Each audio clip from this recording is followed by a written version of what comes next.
Hello नमस्कार. All exam कट्टा या ऑनलाईन प्लॅटफॉर्मवर भविष्यातील सर्व शिक्षक प्राध्यापक यांचं सहर्ष स्वागत. आवाज येतोय सर्वांना? अश्विनी मॅडम नमस्कार. बघा, आपण मागील काही दिवसांपासून अध्यापन विषयक अभियोग्यता किंवा अध्ययन आणि अध्यापन प्रक्रिया या प्रक्रियेवर चर्चा करत आहोत. चर्चा केल्यानंतर त्याचा सराव म्हणून आपण त्या घटकावर आधारित प्रश्नांचं आजचं हे शेवटचं सत्र असेल, ज्यामध्ये आपण अध्यापन विषयक अभियोग्यता किंवा अध्यापनाविषयीच्या ज्या ज्या संकल्पना आहेत त्या संकल्पनेवर आधारित प्रश्नांचा सराव परीक्षाभिमुख दृष्टिकोनातून करत आहोत. म्हणजेच परीक्षेच्या दृष्टिकोनातून एकंदरीत प्रश्न कसे विचारले जाऊ शकतात याचा अंदाज आपण या लेक्चरमध्ये किंवा या प्रश्नांच्या सरावातून घेण्याचा एक प्रयत्न करत आहोत.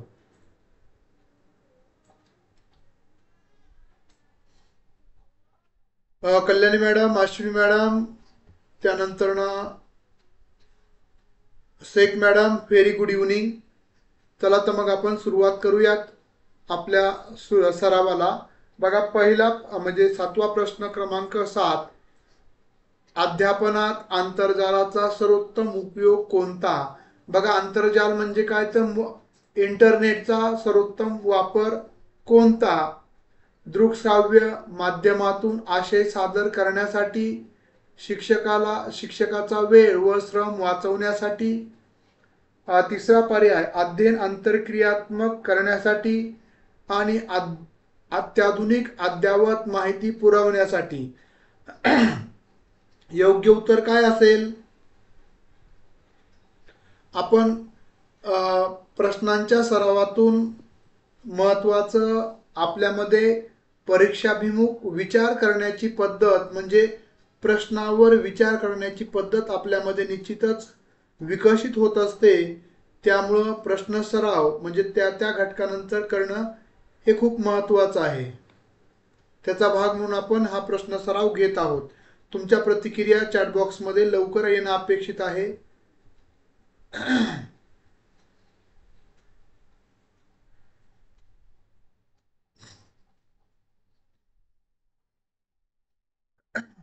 7व्या प्रश्नाचं योग्य उत्तर काय आहे?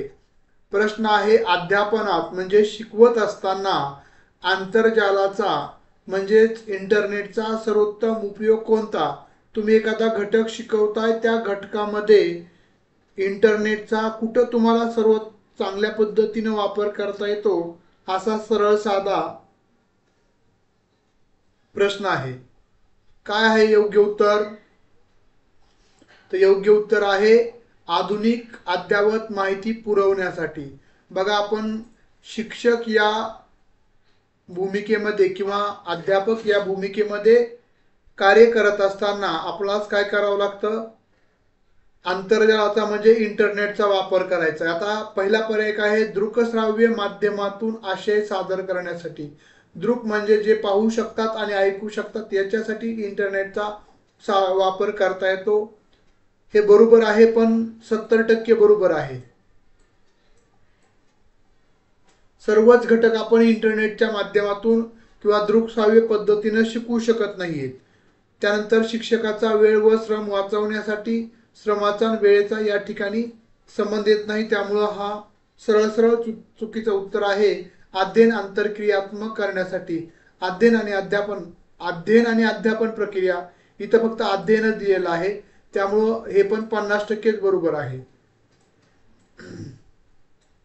आणि अत्याधुनिक म्हणजे जी काही नवीन माहिती असेल ती आपण लागलीच इंटरनेटच्या माध्यमातून माहिती घेऊ शकतो आणि ती विद्यार्थ्यांना अचूक पद्धतीनं पुरवू शकतो. त्यामुळे योग्य उत्तर आहे पर्याय क्रमांक 4, जो कल्याणी मॅडम, योगेश सर आपण निवडलेला आहे. अभिनंदन. पुढच्या प्रश्नाकडे जाऊयात. पुढचा प्रश्न आहे 8वा. अध्ययनाबाबतची सर्वात अलीकडे स्वीकारलेली विचारधारा म्हणजे विद्यार्थी हा टिंबटिंब आहे. बघा, आपण जर पाहिलं नवीन शैक्षणिक धोरणाचा परिणाम म्हणून आपण बघितलं तर आता आपण वेगळ्या पद्धतीनं, म्हणजेच आताची अध्यापन पद्धती ही शिक्षक केंद्रित अध्यापन पद्धती नाही, तर विद्यार्थी केंद्रित अध्यापन पद्धती आहे. हा पूर्ण शिक्षण प्रक्रियेचा केंद्रबिंदू हा विद्यार्थी आहे. विद्यार्थ्याचा शारीरिक, मानसिक, भावात्मक, क्रियात्मक हा सर्व स्वरूपामध्ये विकास, सर्वांगीण विकास, ज्यामध्ये भावनाचा, क्रिया कौशल्यांचा, ज्ञानाचा विकास झाला पाहिजे.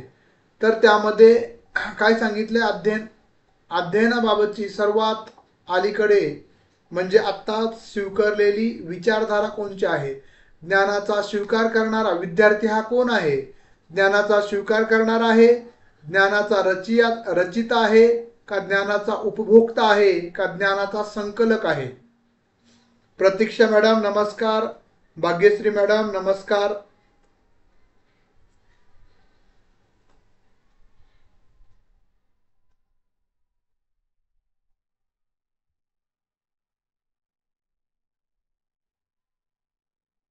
काय योग्य उत्तर?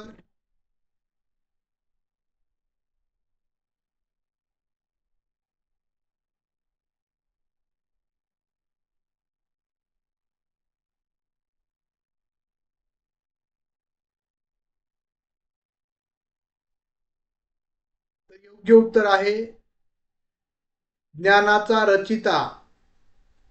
म्हणजे बघा, विद्यार्थी हा ज्ञानाचा रचिता असतो. कशा पद्धतीनं? तर जुन्या ज्ञानाबरोबर नवीन ज्ञान, म्हणजेच आता आपण पाहिलं तर नवीन ह्याच्यामध्ये ज्ञान रचनावाद ही संकल्पना उदयाला आलेली आहे. ज्ञान रचनावाद म्हणजे विद्यार्थी आपण शिकवत नसतो, विद्यार्थी काय करतो, जुन्या ज्ञानाबरोबर नवीन ज्ञान जोडून घेत असतो. जर त्याला ते जोडता आलं नाही तर त्याचं ज्ञान, जे नवीन ज्ञान स्वीकारलेलं आहे ते त्याला समजत नाहीये, जोपर्यंत तो जुन्या ज्ञानाबरोबर त्याचा सहसंबंध जोडत नाही. त्यामुळं आता ज्ञान रचनावाद ही जी संकल्पना आलेली आहे, त्या ज्ञान रचनावाद या संकल्पनेमधील विद्यार्थी हा ज्ञानाचा रचिता आहे. तो काय करतो, 1 पासून 10 अंक शिकतो. त्यानंतर आपण काय म्हणतो त्याला, 10 जसं आहे त्या 10 मध्ये 1 अंक ऍड कर, त्यामध्ये सहभागी कर, म्हणजे किती झालं, 11. म्हणजे आपण काय करतोय, त्याला जुन्या ज्ञानाला जोडून नवीन ज्ञान शिकवतोय. 11 नंतर 11 मध्ये परत त्या पद्धतीनं 1 ऍड कर, म्हणजे झालं 12. 12 मध्ये परत 1 ऍड कर, म्हणजे झालं 13. अशा पद्धतीनं आपण काय करत असतो, विद्यार्थ्याला त्याच्या जुन्या ज्ञानामध्ये नवीन ज्ञानाची रचना करत असतो. त्यामुळं त्यांचं जुनं ज्ञानही दृढ होतं आणि त्यातून नवीन ज्ञानही त्याला मिळतं आणि त्या जुन्या ज्ञानाबरोबर नवीन ज्ञानाचा सहसंबंध देखील त्याला जोडता येतो. त्यामुळं आताच्या घडीला, आताच्या शिक्षण प्रक्रियेमध्ये विद्यार्थी हा ज्ञानाचा रचिता आहे. फक्त आपण त्या ज्ञान रचना करत असताना त्याचा सहसंबंध जोडून देण्याचं काम शिक्षक करत असतं. त्यामुळं ज्ञान रचनावाद ही संकल्पना नव्यानं उदयाला आलेली आहे, त्यावरचा हा प्रश्न आहे.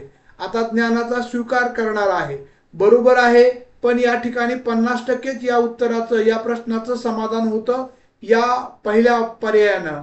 त्यामुळं हा पर्याय 100% गृहीत धरता येत नाही.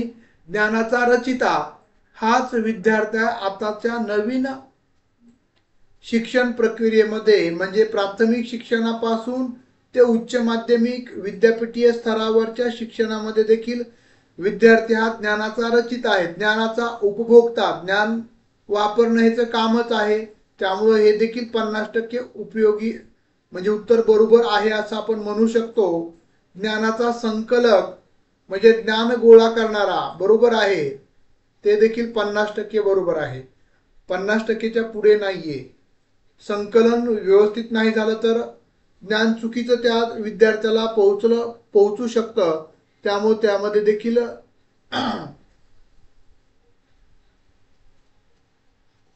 आपले जे क्वेश्चन्स आपण पेपर 1च्या खाली दिलेले आहेत ते कालच्या, म्हणजे मागच्या लेक्चरमध्ये आपण घेतले होते. आता आपण जे निवडक क्वेश्चन्स आहे, जे संभाव्य क्वेश्चन्स म्हणून आपण निवडलेले आहेत, त्याची आपण तयारी, म्हणजे त्याच्यावर आपण चर्चा करत आहोत. अश्विनी मॅडम, आता पुढचा प्रश्न आहे 9वा प्रश्न, प्रश्न क्रमांक 9. सध्याच्या अभ्यासक्रमामध्ये प्रात्यक्षिक कार्य समाविष्ट करण्याचा प्रमुख हेतू काय आहे? आपण जर बघितलं तर आताचे जे अध्यापन पद्धती आहे, आपल्या काळात काय होतं, सर्व थेरी एक्झाम असायची. मात्र आता आपण जर बघितलं 20% प्रॅक्टिकल, 50% प्रॅक्टिकल, 30% प्रॅक्टिकल, असं प्रत्येक विद्यापीठाचं किंवा प्रत्येक इयत्तेचं वेगवेगळं धोरण आहे. सध्याच्या अभ्यासक्रमामध्ये प्रात्यक्षिक कार्य समाविष्ट करण्याचा प्रमुख हेतू काय आहे, हा असा प्रश्न आहे. तर पर्याय आहेत विद्यार्थ्याच्या विविध कौशल्यांचा विकास करणं, दुसरा पर्याय आहे सैद्धांतिक भागावरील अतिरिक्त भर कमी करणं, विद्यार्थ्यांना वर्षभर गुंतून ठेवणं, विद्यार्थ्यांना परीक्षेत अधिक गुण मिळवण्यासाठी मदत करणं.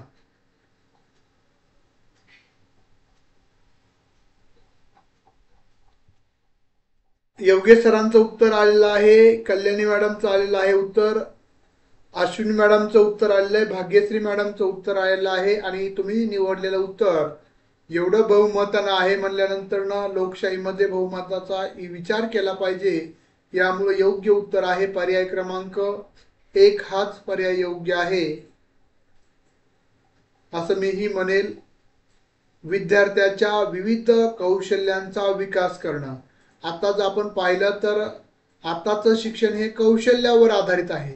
कारण की काय कारण आहे, कारण जे ज्ञान आपण स्वतः विद्यार्थी ती गोष्ट हाताळून किंवा कौशल्यांचा विकास करून दिलं जातं, त्यावेळेस त्याच्यामध्ये ते ज्ञान त्याला कायमस्वरूपी स्मरणात राहतं. आणि कौशल्य, आताचं जे शिक्षण आहे ते कौशल्यावर आधारित असणार आहे. ज्यांचे कौशल्य जास्त अवगत असतील त्यांना चांगल्या पद्धतीचे जॉब्स उपलब्ध असतील.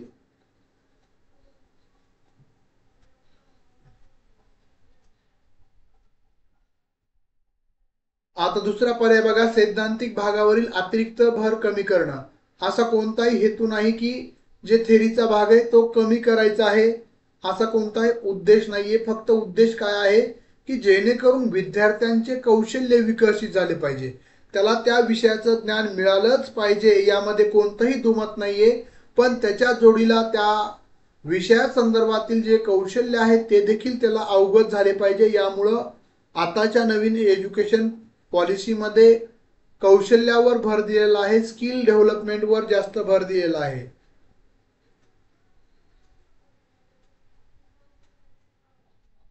त्यानंतर तिसरा पर्याय विद्यार्थ्यांना वर्षभर गुंतून ठेवणं. गुंतून ठेवणं नाहीये तर विद्यार्थ्यांचा कौशल्य विकास करणं हा हेतू आहे. त्यामुळं तिसरा पर्याय पूर्णतः चुकीचा आहे. चौथा पर्याय विद्यार्थ्यांना परीक्षेत अधिक गुण मिळवण्यास मदत करणं. विद्यार्थ्याच्या गुण मिळवण्यापेक्षा हेतू काय आहे, प्रमुख हेतू विचारलाय तर हेतू आपला शुद्ध आहे की विद्यार्थ्याच्या विविध जे कौशल्य आहेत त्या कौशल्यांचा विकास झाला पाहिजे. याच मूळ हेतूनं हा घटक समाविष्ट करण्यात आलेला.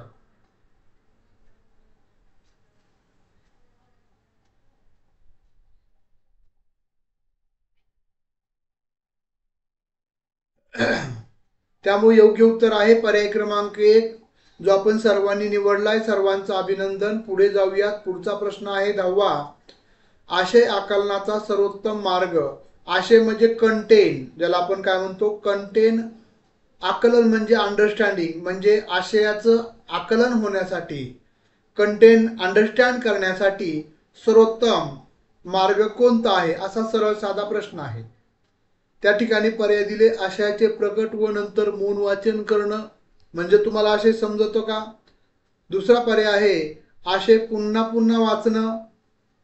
हा पर्याय योग्य असू शकेल का? तिसरा पर्याय आहे स्मरणातून आशय लिहून काढणं. हा पर्याय योग्य असेल का? आणि चौथा पर्याय आहे आशयाचा यथायोग्य सारांश तयार करणं.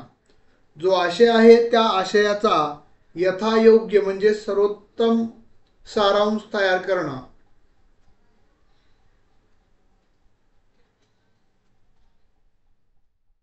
कोणता पर्याय योग्य असेल? कल्याणी मॅडम, छान प्रतिसाद देताय, लवकर क्विकली प्रतिसाद देताय, त्याबद्दल तुमचं खूप खूप अभिनंदन. कारण आपला वेळ वाचतो. जे सर्वांचेच प्रतिसाद योग्य आहेत. आशयाचा योग्य सारांश तयार करणं हे आशय आकलनाचा सर्वोत्तम मार्ग आहे.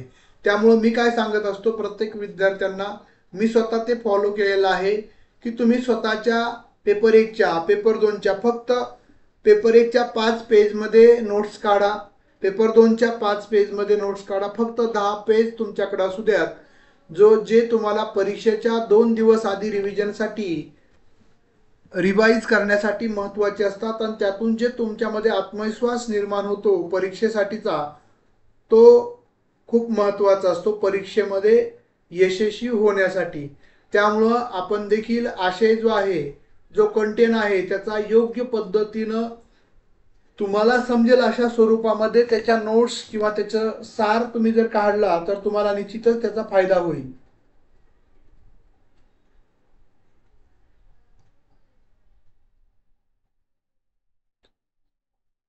त्यानंतर पहिला पर्याय बघा, आशयाचे प्रकट नंतर मौन वाचन करणं हे सर्वोत्तम मार्ग नाही. हा सपशेल चुकीचा पर्याय आहे. आशय पुन्हा पुन्हा वाचणं, फक्त पुन्हा वाचून आकलन, आशय आकलन करायचा आहे. आपण पुन्हा पुन्हा वाचून फक्त तो पाठांतर करू शकतो. पाठांतर वेगळं, आकलन वेगळं, अंडरस्टँडिंग वेगळं. त्यामुळं दुसरा पर्याय देखील चुकीचा आहे.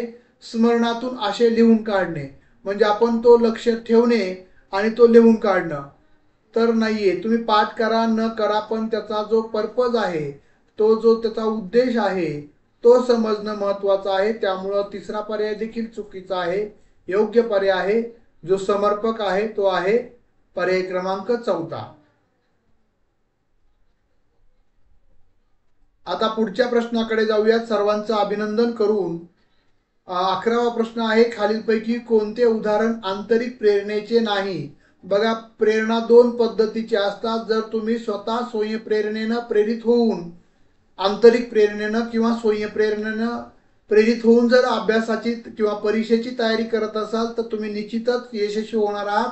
किंवा जर तुम्हाला कोणतरी, तुमचं मित्र, तुमची मैत्रीण किंवा तुमचं घरचे कोणतरी तुम्हाला फोर्स करतायत म्हणून जर तुम्ही या स्पर्धा परीक्षेचा अभ्यास करत असाल, टीईटी असेल, टेट असेल, त्यानंतर ना सेट एक्झाम असेल, तर तुम्ही यशस्वी होऊ शकणार नाही. हा माझा शाप नाहीये, तर माझा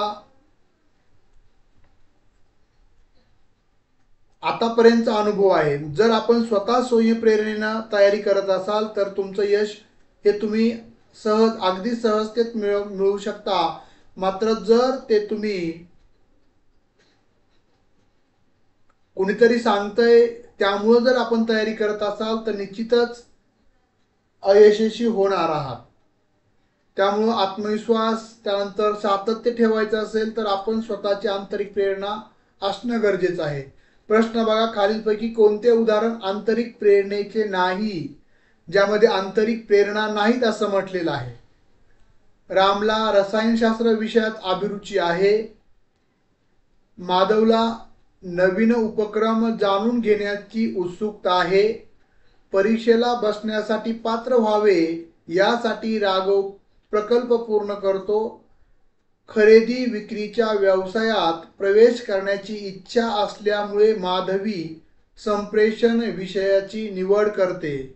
काय आहे योग्य उत्तर? खूप छान, अतिशय योग्य उत्तर निवडलेलं आहे. परीक्षेला बसण्यासाठी म्हणजे आपली इच्छा नाहीये, आपला अभ्यास आपल्याला करायचा म्हणून नाहीये, तर परीक्षेला बसता यावं, पात्र व्हावे यासाठी राघव प्रकल्प पूर्ण करतो. त्याची इच्छा म्हणून करतोय का, त्याला आवड आहे म्हणून करतोय का, तर नाहीये. त्याची आंतरिक प्रेरणा आहे म्हणून करतोय का, नाही.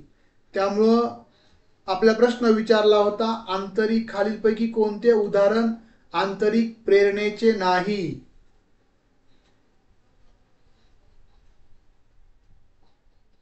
सर्वांचंच अभिनंदन, योग्य उत्तर सर्वांनीच निवडलेलं आहे. परीक्षेला बघा, बाकीच्या पर्यायामध्ये सर्व पर्याय हे आंतरिक प्रेरणेचे आहेत.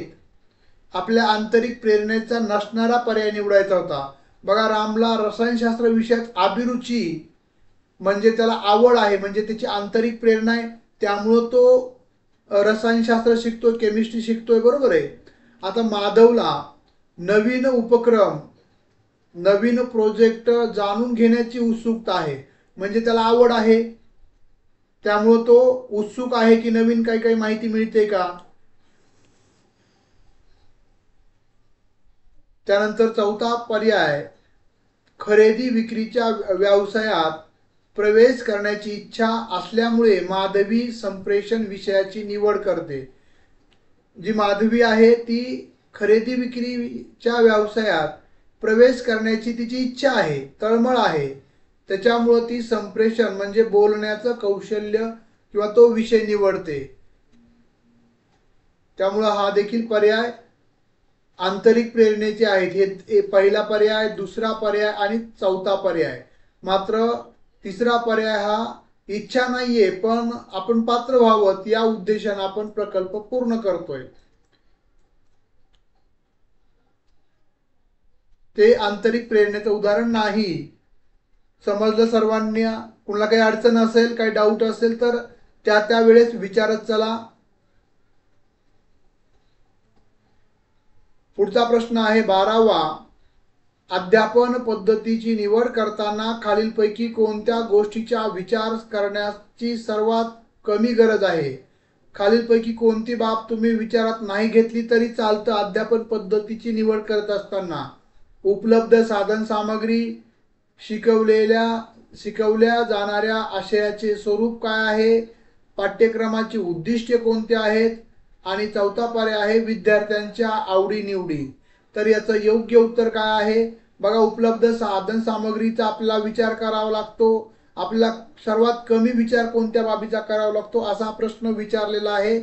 त्याचा पहिला पर्याय चुकीचा आहे. शिकवल्या जाणाऱ्या आशयाचे स्वरूप अगदी बरोबर आहे. पाठ्यक्रमाची उद्दिष्टे हे बी बरोबर आहे. फक्त चुकीचं कोणतं आहे तर विद्यार्थ्यांच्या आवडीनिवडी. आपण अध्यापन पद्धतीची निवड करत असताना विद्यार्थ्यांना काय आवडतंय याचा आपण विचार करत नसतो, तर त्याला कशा पद्धतीनं समजवता येईल, त्यांना समजेल याचा आपण विचार करत असतो.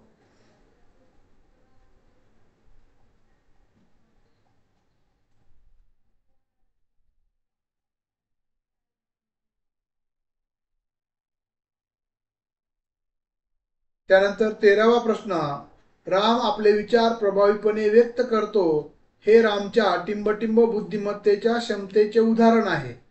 भावनिक बुद्धिमत्ता, भाषिक बुद्धिमत्ता, बोधात्मक बुद्धिमत्ता, आंतरवैयक्तिक बुद्धिमत्ता.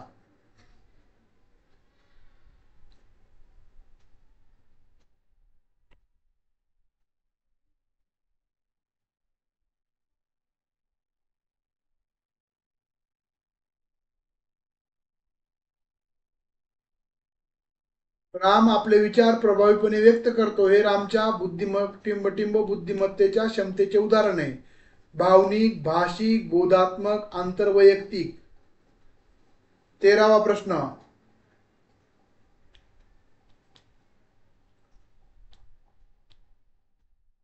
तर योग्य उत्तर आहे भाषिक क्षमता त्याच्याकडे विकसित झालेल्या आहेत, त्यामुळे तो बोलू शकतो, आपले विचार प्रभावीपणे मांडू शकतो. हे त्याच्या भाषिक बुद्धिमत्तेच्या क्षमतेचं उदाहरण आहे. पुढचा प्रश्न आहे 14वा. अध्ययन प्रक्रियेमध्ये टिंबटिंब फार महत्वाचे आहे. पायाभूत सुविधा महत्वाच्या आहेत, शालेय वातावरण महत्वाचं आहे, पूर्वज्ञान महत्वाचं आहे, शिक्षकांचं व्यक्तिमत्व महत्वाचं आहे.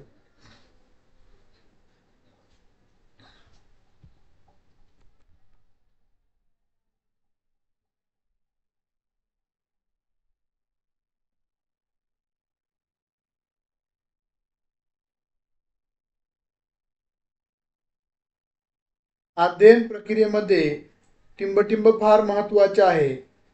पायाभूत सुविधा, शालेय वातावरण, पूर्वज्ञान, शिक्षकांचे व्यक्तिमत्व.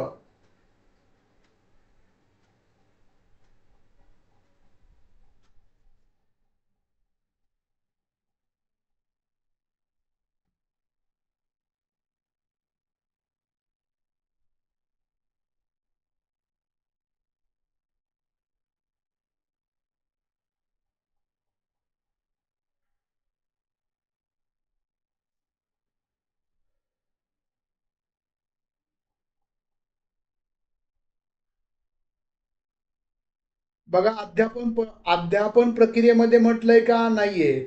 अध्ययन प्रक्रियेमध्ये म्हटलंय. शब्द लर्निंग प्रोसेस मध्ये काय इम्पॉर्टन्स आहे, तर पूर्वज्ञान, प्रिव्हियस नॉलेज जर त्यांना असेल तरच आपण त्याला पुढचा नवीन घटक शिकू शकतो. म्हणजे आपण मूर्ताकडून अमूर्ताकडे जातो. माहीत असणाऱ्या घटकाकडून न माहीत असणाऱ्या घटकाकडे आपण विद्यार्थ्याला घेऊन जाऊ शकतो. त्यावेळेसच त्याची अध्ययनाची प्रक्रिया पूर्णत्वाला होणार आहे. त्यामुळे अध्ययन प्रक्रियेतील टिंबटिंब पूर्वज्ञान फार महत्वाचे आहे.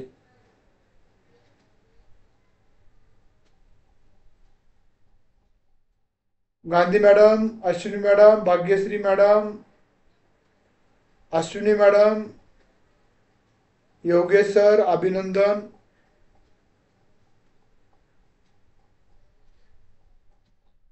पुढच्या प्रश्नाकडे जाऊयात आपण. 15वा प्रश्न. प्रभावी शिक्षक टिंबटिंब पाठ्यक्रम वेळेत पूर्ण करतो, त्याला आपण इफेक्टिव्ह टीचर म्हणतो का? दुसरा पर्याय आहे विद्यार्थ्यांना प्रश्न विचारण्याची मुभा देतो, त्याला आपण योग्य किंवा प्रभावी शिक्षक म्हणायचं का? तिसरा पर्याय वैविध्यपूर्ण अध्ययन अनुभव पुरवतो, म्हणजे वेगवेगळे अध्ययन अनुभव पुरवतो, त्याला आपण प्रभावी शिक्षक म्हणायचं का? का गैरहजर विद्यार्थ्यांना सर्व काही समजून सांगतो? प्रभावी शिक्षक कुणाला म्हणायचं? Effective teachers.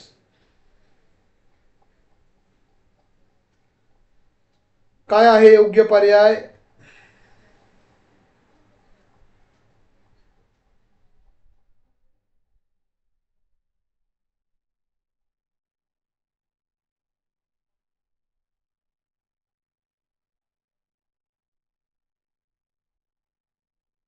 योग्य उत्तर आहे पर्याय क्रमांक ब, वैविध्यपूर्ण अध्ययन अनुभव पुरवणे, म्हणजेच वेगवेगळे अध्ययन अनुभव पुरवणं असं आपल्याला म्हणता येतं. त्यामुळे योग्य उत्तर आहे पर्याय क्रमांक 3. आता प्रभावी म्हणजे इफेक्टिव्ह टीचर शिक्षक कुणाला म्हणतो आपण? पाठ्यक्रम वेळेत पूर्ण करणं.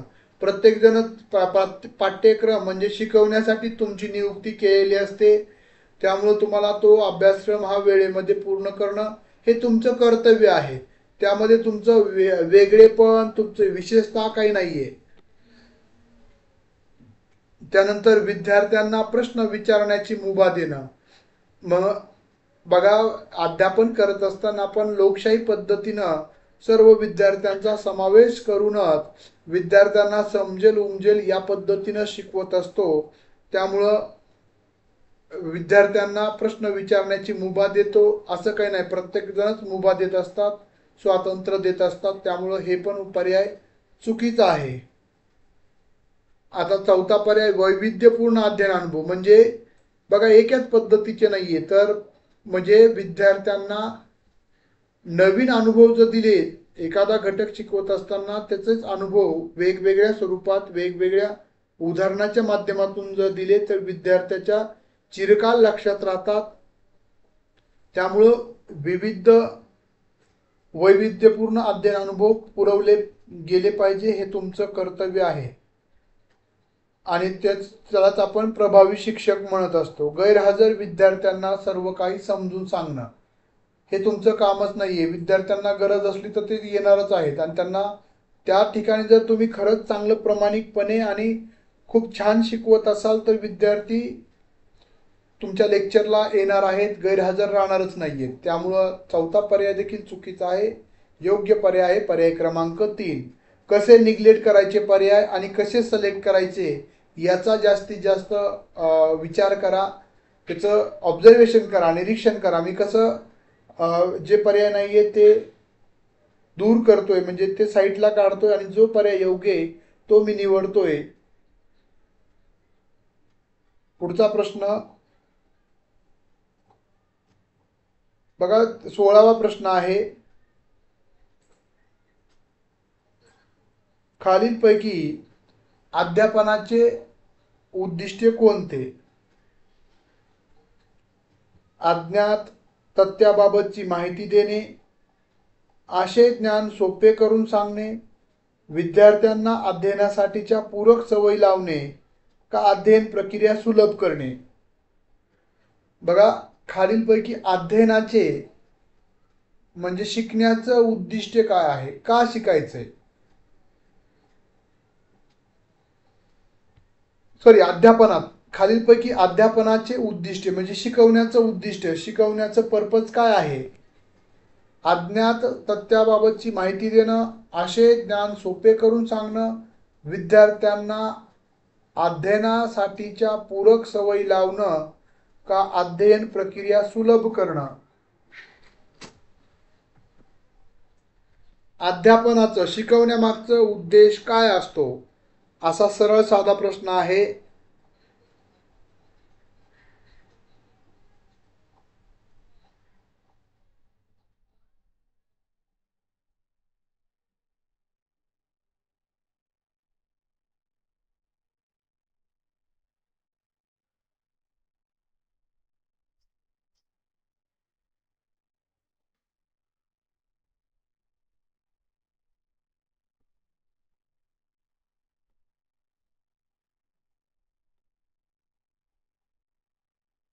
बघा, खालीलपैकी अध्यापनाचे उद्दिष्ट कोणतं, ऑब्जेक्टिव्ह काय आहे.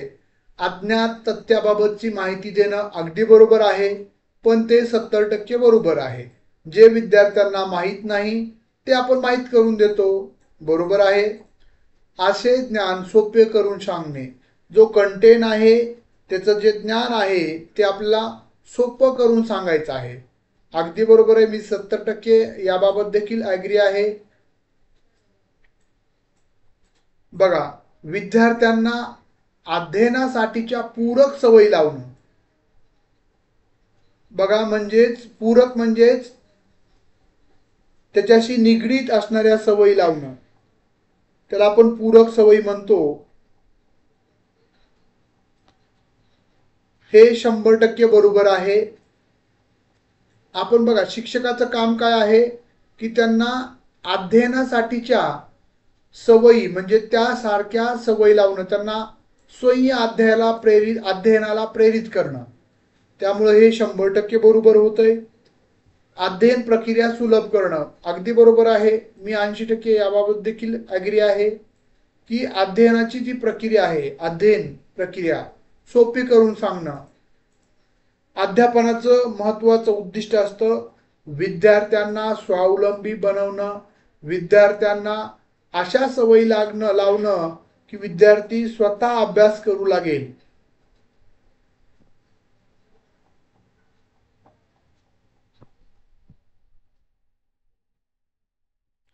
त्यामुळे योग्य उत्तर आहे पर्याय क्रमांक 3, जो आपण कोणीही निवडला नव्हता तरी देखील योग्य उत्तर तेच आहे. विद्यार्थ्यांना अध्ययनासाठीच्या पूरक सवयी लावणं हेच महत्त्वाचं उद्दिष्ट आहे.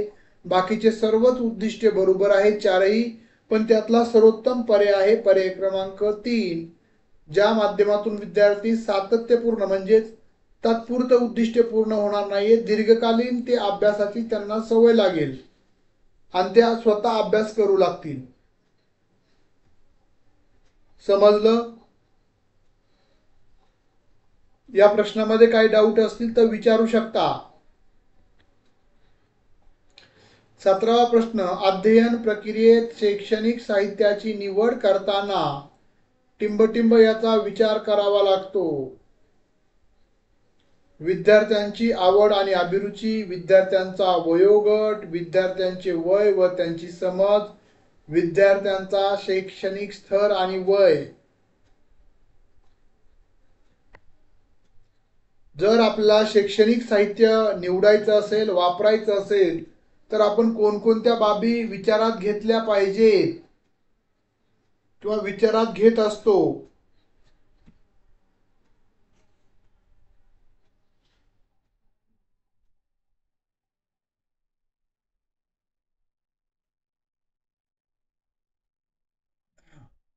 अध्यापन प्रक्रियेत शैक्षणिक साहित्याची निवड करत असताना टिंबटिंब याचा विचार करावा लागतो. विद्यार्थ्यांची आवड आणि अभिरुची, हे उत्तर पहिलं चुकीचं आहे. आपण त्याचा विचार करत नसतो शैक्षणिक साहित्य निवडत असताना. विद्यार्थ्यांचा वयोगट बरोबर आहे. कोणत्या वयोगटातील विद्यार्थ्यांना आपण त्या अध्यापन म्हणजे शैक्षणिक साधनाच्या माध्यमातून शिकवणार आहोत याचा विचार करावा लागतो. त्यामुळं आपण 50% उत्तर बरोबर आहे असं म्हणू शकतो. तिसरा पर्याय, विद्यार्थ्यांचे वय व त्यांची समज. विद्यार्थ्याचे वय काय आहे आणि त्यांची समज काय आहे? बरोबर आहे. 80% उत्तर हे पण बरोबर आहे.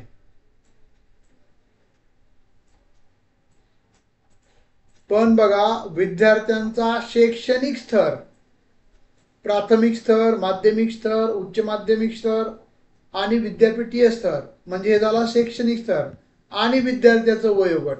उगा आपण चित्र दाखवू लागलात 12वीच्या मुलांना, ते बघतील का? नाहीये. म्हणजे ते चित्र किंवा आपल्याला काही ऍक्टिंग करायची असेल तर आपण 1ली-5वी प्राथमिक स्तरावरच शैक्षणिक साहित्य त्या पद्धतीचं निवडू शकतो, अन्यथा नाही. त्यामुळं योग्य आणि अचूक पर्याय आहे पर्याय क्रमांक 4.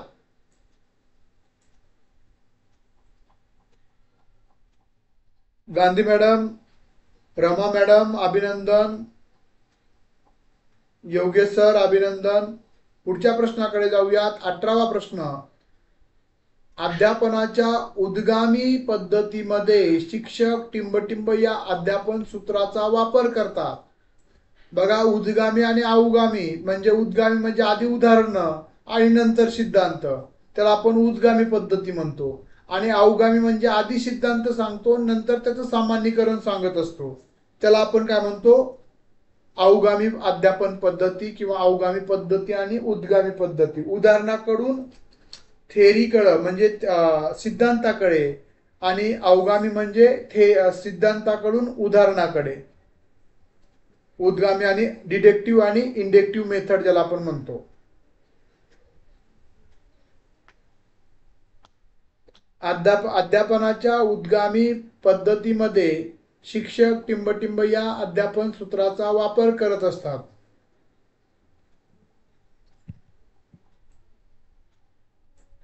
अतिशय सोपा प्रश्न आहे जो सर्वांना येणं अपेक्षित आहे. पर्याय आहेत सामान्याकडून विशिष्टाकडे, विशिष्टाकडून सामान्याकडे, ज्ञाताकडून अज्ञाताकडे आणि पूर्णाकडून अंशाकडे. काय योग्य उत्तर?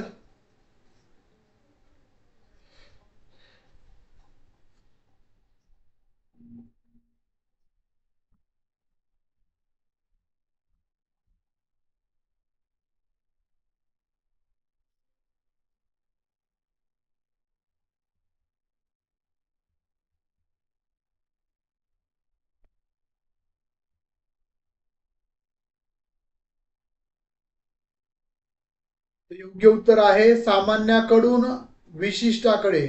सामान्यकडून म्हणजे उदाहरणं सांगायची आहेत आणि नंतर सिद्धांत सांगायचा आहे, त्याला आपण सामान्याकडून विशिष्टाकडे म्हणतो. हे अध्यापनाचं सूत्र आहे. सामान्याकडून विशिष्टाकडे म्हणजे आधी उदाहरणं सांगायचे आणि नंतर त्याचं सूत्र सांगायचं म्हणजे सिद्धांत सांगायचा, त्याला आपण उद्गामी पद्धती म्हणतो. अवगामी असतं तर पर्याय क्रमांक 2 बरोबर आला असतं, विशिष्टाकडून सामान्याकडे. त्यामुळं उद्गामी पद्धतीला सामान्याकडून विशिष्टाकडे घेऊन जात असतं. त्यामुळे पहिला पर्याय बरोबर आहे. ज्ञाताकडून अज्ञाताकडे म्हणजे माहीत असणाऱ्या गोष्टीपासून माहीत नसणाऱ्या गोष्टीकडे, हे देखील अध्यापनाचं सूत्र आहे, मात्र हे चुकीचा पर्याय आहे. आणि चौथा पर्याय आहे पूर्णाकडून अंशाकडं, हे पण पर्याय चुकीचा आहे. त्यामुळे योग्य पर्याय आहे तो पर्याय क्रमांक 1. पुढचा 19वा प्रश्न. शैक्षणिक वर्षाच्या सुरुवातीला वर्गातील विद्यार्थ्यांच्या क्षमता निश्चित करण्यासाठी जे प्रश्न उत्तर घेतले जातात ते खालीलपैकी कोणत्या मूल्यमापनाच्या प्रकारात येतात?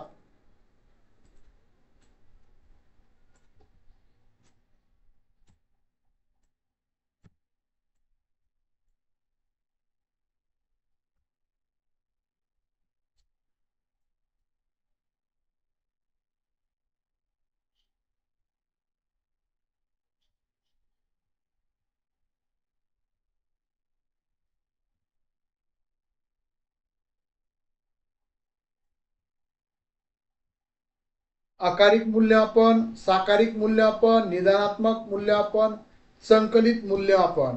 19व्या प्रश्नाचं योग्य उत्तर, शैक्षणिक वर्षाच्या सुरुवातीला वर्गातील विद्यार्थ्याच्या क्षमता निश्चित करण्यासाठी जे प्रश्नोत्तर घेतले जातात ते टिंबटिंब प्रकाराच्या मूल्यमापनाच्या प्रकारात येतात.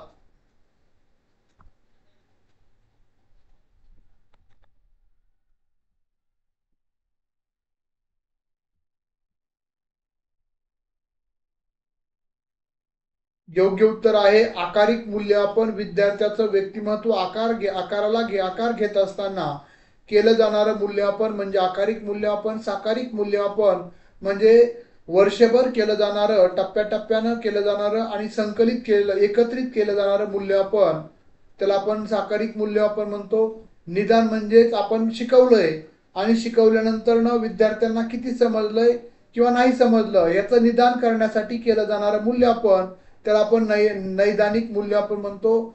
नैदानिक चाचण्या असतात. आणि संकलित मूल्यमापन हा साकारिक मूल्यमापनाचाच एक भाग आहे. समजलं?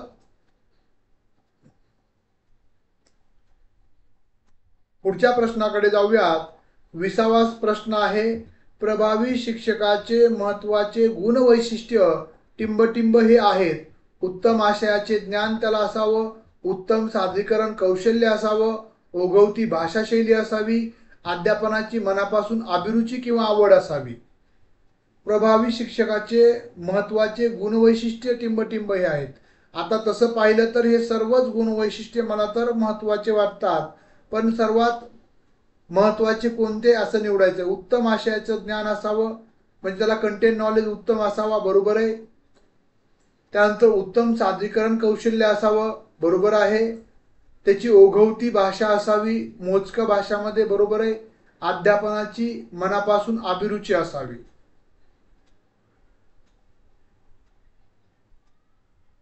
काय आहे 20वा आजच्या लेक्चर मधला शेवटचा प्रश्न आहे.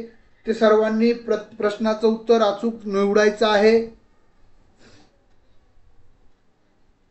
योगेश सर अभिनंदन. बघा, अभिरुची, अध्यापनाची मनापासून अभिरुची असावी, आवड असावी. बरं, का महत्वाचं आहे आवड? आता पहिल्या पर्यायाचं उत्तर चुकीचं का आहे सांगतो. उत्तम आशयाचं ज्ञान आहे. प्रभावी शिक्षकासाठी म्हणजे तो चांगल्या पद्धतीनं शिकवण्यासाठी, जो प्रभावी शिक्षक होण्यासाठी त्याच्याकडं काय गुणवैशिष्ट्य असणं गरजेचं आहे, असा सरळ साधा प्रश्न आहे. पहिला पर्याय का बरोबर नाहीये? उत्तम आशयाचं ज्ञान आहे. भले त्याला उत्तम आशयाचं ज्ञान आहे, पण तो शिकवत नाहीये. काय करायचं त्याच्या विषयाचं किंवा आशयाचं ज्ञान? त्याला कंटेंट नॉलेज खूप आहे, काही फायदा नाहीये. त्यामुळे पहिला पर्याय चुकीचा आहे. दुसरा पर्याय उत्तम सादरीकरण कौशल्य. खूप सादरीकरण म्हणजे सादरीकरण चांगल्या पद्धतीने करतोय, उत्तम सादरीकरण कौशल्य, पण त्याच्याकडं आवड आहे का? त्याला जर त्याला वेळ असेल, त्याला आवड असेल तरच तो लेक्चर घेतोय. म्हणजे त्याला मनातून लेक्चर घेऊ वाटत नाहीये, पण त्याच्याकडे खूप चांगला आहे, खूप हुशार आहे, तो खूप चांगल्या पद्धतीने शिकवतोय, पण लेक्चरला बुट्टे मारतोय, लेक्चरच करत नाहीये. त्यानंतर ओघवती भाषाशैली, अतिशय प्रमाणित भाषाचा वापर करतोय, ओघवती भाषाशैली आहे, पण तो शिकवत नाहीये. काय अर्थ आहे त्याला? त्यामुळं हा पण पर्याय नाहीये. अध्यापनाची मनापासून आवड, त्याला मनापासून आवड असेल तो आशय ज्ञान घेणारच आहे, तो सादरीकरण चांगल्या पद्धतीनं करणारच आहे, आणि तो सादरीकरण करत असताना ओघवती भाषाही वापरणार आहे. कधी? जर त्याला मनापासून अध्यापनाची शिकवण्याची आवड असेल तरच, आवड असेल तर सवड मिळेल. त्यामुळे योग्य उत्तर आहे पर्याय क्रमांक 4, जे आपण सर्वांनी बहुतांश जणांनी निवडलेलं आहे. सर्वांचं खूप खूप अभिनंदन. आज आपण इथंच थांबूयात. उद्याच्याला आपण आपला जो तिसरा घटक आहे ते सुरू करूयात. बघा, आपण प्रश्नाचं उत्तर निवडत असताना कोणत्या दृष्टिकोनातून विचार करतोय, तो विचार आपल्यामध्ये परीक्षाभिमुख दृष्टिकोनातून, परीक्षेला जसे प्रश्न विचारले जातात त्याचं उत्तर निवडण्यासाठीचा अप्रोच, दृष्टिकोन आपल्यामध्ये विकसित होणं गरजेचं आहे. त्या दृष्टिकोनातून आपण या प्रश्नांचा सराव घेतलेला आहे. जशाच तसे प्रश्न येत नसतात, मात्र त्या स्वरूपाचे निश्चितच प्रश्न येत असतात. त्या स्वरूपात चा विकास आपल्यामध्ये होईल अशी आशा ठेवतो. आणि आज आपण जे अध्यापनाचे जे चौथं का तिसरं सेशन आहे, अध्यापन प्रक्रियेवर आपण जे प्रश्न सराव घेतलेला आहे, माझ्या मते बऱ्यापैकी आपण घेतलेला आहे. आता उद्यापासून आपण पुढचा घटक सुरू करत आहोत. चालेल, कुणाला काही अडचण असेल, कुणाला काही समजलं नसेल तर प्रश्न विचारू शकता.